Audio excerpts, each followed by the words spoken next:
தமும் பாடுபட்டு உழைக்கும் யாவரும் ஓரினந்தா சத்திய வார்த்தை இத நமக்கு சொல்லுது மேதினந்தா நாம் எல்லாம் வேலை நிறுத்தோம் செஞ்ச தாங்காது நாடு முழுதோ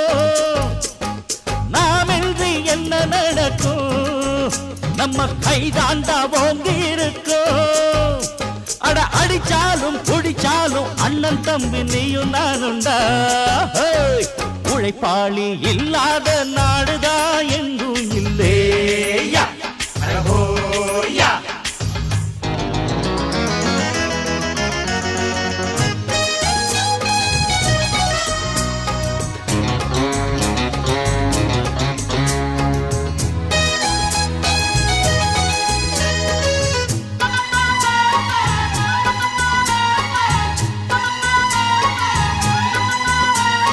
பணக்காரன் குடியேற பாட்டாளி